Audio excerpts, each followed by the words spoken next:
All right, Jeff, many of you may remember I was out of work for 6 weeks earlier this year after a dual surgery, and I promised you that I would share more at the right time. Well, today's the day. This is a picture my parents snapped moments before my surgery, a several-hour surgery to remove some pretty sizable fibroids that were overcrowding my body, discovered only after a routine annual women's doctor's visit. My gynecologist sent me for an ultrasound, and I was then referred to Dr. Sonya Lee, a gynecological specialist. She fixed me, and she's fixed so many other women suffering with debilitating fibroids. So I thought it was important to invite Dr. Lee on our show to talk more about this condition. Thanks for coming in. Sure.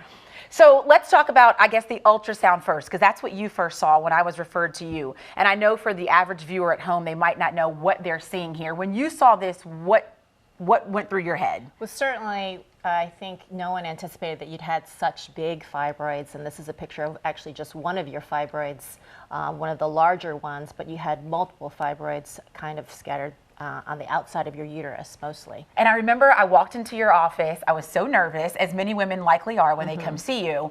And I think Dr. Lee said to me, Lauren, your body thinks that you're likely around 5 months pregnant because of the size of these. Correct, correct. And you are so fit and healthy that you didn't really see it. You know, a lot of women who are not as fit will see that their abdomen's getting bigger, and they kind of assume, oh, they're aging, they're gaining weight, but in you hit it very well. I know, and I couldn't understand because I didn't have some of the traditional symptoms that a lot of women have that are associated with fibroids. When women come into your office, though, what are they usually dealing with when it comes to these? Most women will have abnormal bleeding, very heavy bleeding, and pain. The fibroids are really slow-growing tumors, so it's not like overnight they feel it.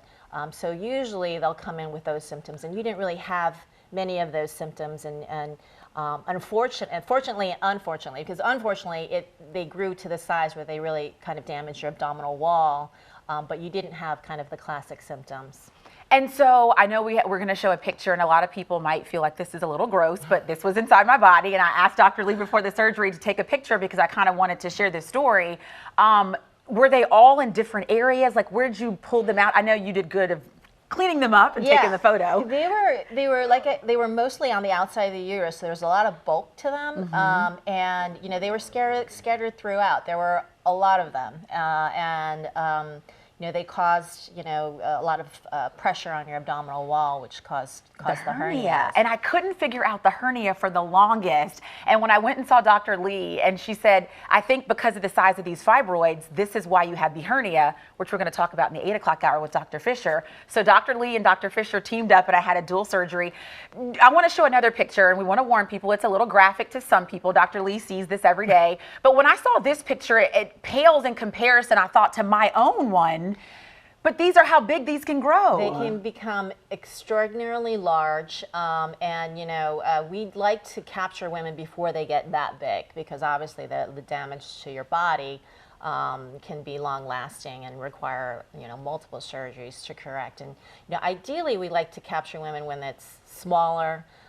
Those women who are kind of done with childbearing can have a minimally invasive surgery where we don't have to cut their belly open.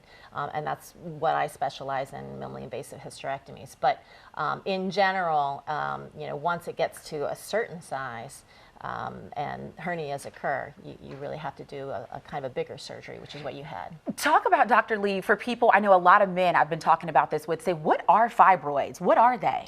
Fibroids are benign tumors of the uterus, and they're slow growing. They're extremely common. They are 2 to 3 more times likely in African American women than other subsets of the population.